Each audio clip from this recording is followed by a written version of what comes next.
What's going on, guys, and welcome back to the channel. If you're new here, my name is Garrett.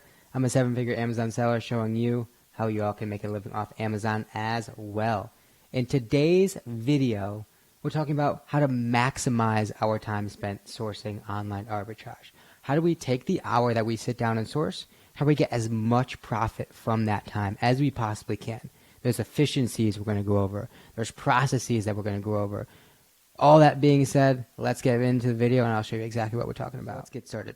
The real differentiator when we're talking about sourcers of different skill levels, right? A beginning sourcer, someone who's new to the game, and someone who's very experienced and maximizes and really good at sourcing in terms of profiting, is the speed and the ease at which they say no, right? The quicker someone can get to the no, right? The accurate no decision in terms of passing on something, the quicker they get to that next yes, right? And so the quicker we can pick up on the nuance, the indicator that we're going to pass on a product that something's not going to bode well for our business, again, the faster we get to that next yes, the more money we make, more and more sourcing, right? Because the fact of the matter is, sometimes we have to go through 50, 60 products before we find a winner. Sometimes it's hundreds of products before we find a winner. Sometimes it's 2 before we find that winner. Right, so the faster we can consume all the data accurately, efficiently, get to that really accurate no, gets us to that next yes. And so being in SellerAmp, we're here in a storefront. We want to set ourselves up for success, set ourselves up for efficient success, to consume the data, to qualify the product very quickly, say no if we can, in order to get to that next yes. Right, and so the way SellerAmp is set up makes it super efficient. All the Keepa products, all the Keepa graphs are on this right side. And so there's going to be 3 categories, 3 checkpoints that we check off before we even ever click into a product, before we even ever looked for a source to purchase a product. A lot of the auditing, the qualification happens in the beginning.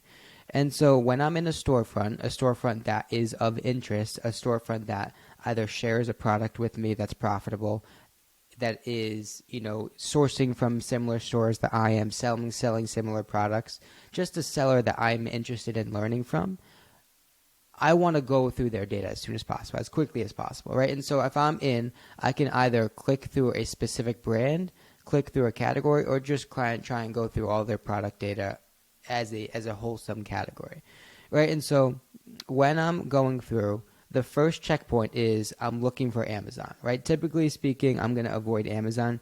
And so my eyes are skimming over any product that is consumed by orange, right? That symbolizes Amazon's in stock. I'm skipping over those sorts of products. That's checkpoint number 1. Ironically enough, all these products seem like, and because obviously they're Nike, all of them, Amazon's not going to be in the picture, so that's good. We don't have to worry about that. Second checkpoint is the trending, the trajectory, right? I'm going to be avoiding products where this orange line, right, orange-red line is trending down.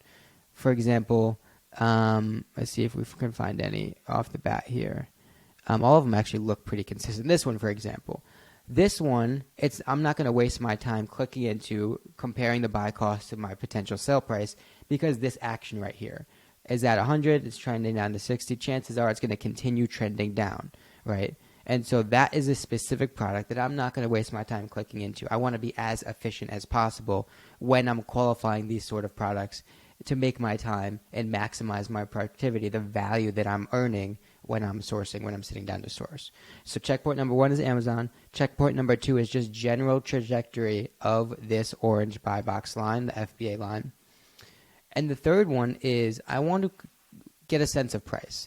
And the way I do that without actually clicking into the product yet, again, trying to be as efficient as possible, is simply comparing what they're listing at, right? This is what this seller is listing at in comparison to the buy box. That gives me a general idea in terms of what the seller has purchased at, what they expect to sell at, and what the market is telling us that the product is selling for now. Reason being, in some cases, right, and this happens a lot with, Nike and super volatile markets, right? With sales, for example. If a seller is priced at 80, right? Their price is at 80 and the market's at 40, there's no sort of similarity. It's not even close. And so the chances that they can sell profitably at the current market and they're still over, $30, $40, the current market price, is very slim. They're probably priced that high because they can't meet the current market profitably and they're holding out. And so the closer this seller is to where the market is, the more confidence I have that I can repeat that purchase, right? The bigger the delta between where that seller is priced and where the market is, the more chances that I cannot repeat that purchase, because it's likely that the market has changed since the seller has purchased into it, and then it's probably not going to be profitable. So those are the 3 checkpoints: Amazon, stability, and then kind of comparing the different price point. Obviously, we have a general sense of the sales rank and what we can buy it at, but it's going to go super quick once we have our mind on those specific points. So this one, for example, right, talking through kind of those 3 checkpoints. Buy box line looks good. No Amazon. They're reasonable, right? $10 off. And all I can do at this point, I have in a general sense, before I even click into the market to do my in-depth analysis of what the price needs to be to even make this remotely close, right? So I'm looking for about a $30 price point to even make this a conversation. Doesn't look like, and I know a lot of these stores in terms of sort of discounts are available, things like that. And I know also that these products aren't matching up, so I'm probably just going to skip over those, right? This next one, no sales rank, but it looks like it's moving pretty well. Again, the buy box is steady. They're priced at 46, buy box is at 46. And because those prices are very close, they're very even, my guess is that either they purchase at a point where they can still be profitable, or or the product market is tanked, and for that reason they're just trying to liquidate. Whatever the case may be, we don't need to know that, right? We're just trying to increase our chances that when we look at product data, it's going to convert as frequently as possible. So we can quickly throw into Google, just get a general sense in terms of what the market is, where we can potentially purchase at. We know our buy cost right here it has to be close to 24. Again, we don't see anything remotely close to 24, so we're going to keep it going. Right, this process goes pretty quickly as we get better, as we really start to consume the data, right? I know what I have to be purchasing at remotely, and I know what the market looks like. And so a lot of this, I can kind of skim through information pretty quickly and maximize that time, right? For example, here, this one it potentially looks interesting. 64 looks like I would need to buy it at 30 around. Buy box is at 54, but I can come in here and it looks like Kohl's has it at 45. I know Kohl's Cash brings that down about 20%. And so this one actually becomes remotely interesting if we can match it up. So at this point, right, anything that's interesting, I'm going to actually open up the Amazon listing and do my full due diligence. All this qualification is just making sure when I actually click into a listing, it has the potential to convert. I don't want to be opening up a bunch of listings that have no potential, right? We're trying to maximize our time here, and that's the reasoning for a lot of the qualification that we're talking through. And so in this case, let's see if we can actually make this work. This specific product, for example, I don't exactly know what the size was that we were interested in. It looks like medium's at 56, but it has the potential to go up to about probably 65 or 70. Let's look at the buy box rotation. Looks like there's 4% at 61, 3% at 71. So our price point here would probably be around 60. Maybe we can squeeze 62, but our trending is going to be around 58 to 65-ish. So this brings it down to about 36 with the 20% of Kohl's Cash if it's even active.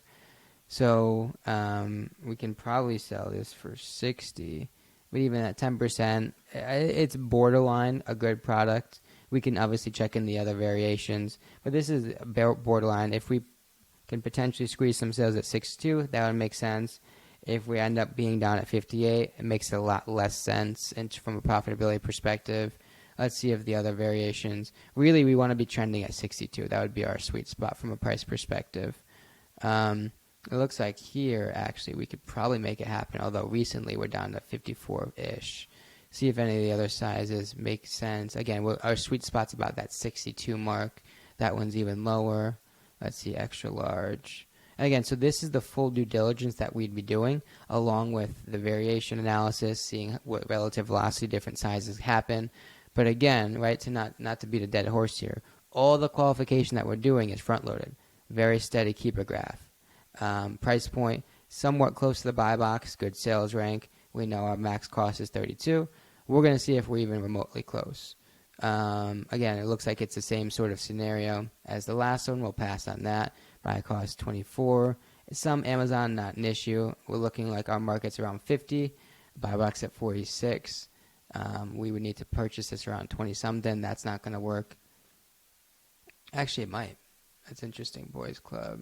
Actually, I don't know. Kid sizes get all sorts of tricky. So these are typically ones that I like to pass on. This one actually might work for us, though.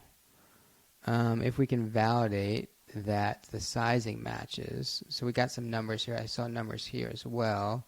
So it looks like a potentially 4 is available. Let's see if we can map that back to a black 4. Oh, that's down to $24, so that's not going to work. Let's see if there's any faster movers in our variations here. Extra large. So yeah, I think we're going to have to stick with the numbers just because that's the safe bet. We have 4, 5, and 6 here. It looks like we don't have any of the same numbers on the faster moving ones. And so just to finish off our video here, no Amazon, steady orange line. Come over to compare the price. Max cost 33. And again, same sort of scenario. We can probably bring this down to 36 with the Kohl's cash, but again, we're not super close. Let's try and find some bad examples. All these are relatively good, right? An example like this, like we already talked about, the FBA offers, the buy box is steadily decreasing. We're going to pass on that. A lot of these actually end up being pretty good. This is one that we'd pass on too, just because the graph is very boxy. It's probably a new listing. Yeah, it is. But typically those flat boxy ones just don't have as much happening. The very flat lines we skip just because usually one seller is owning the buy box. And we can have also a general sense, right, just by looking at the keeper graph, that the sales rank isn't high, isn't low, right? That this product isn't moving very fast because we see those very loopy sales rank lines. We can come over here and validate that, right? It's almost 1 million sales rank. And at this point, we've pretty much made it through their entire store in a pretty short amount of time, right? Actually, they have 135 products. I don't know why they're not all loading, but that's besides the point. But that's it for today's video, guys. So essentially, what we tried to drill home today is really that efficiency when reverse sourcing, being able to front load that qualification, front load all that really big macro scale data analysis to make the products that we look at, the conversion on those as high as possible. So I hope you enjoyed the video. Make sure you like the video, subscribe to the channel, and we'll see you in the next one.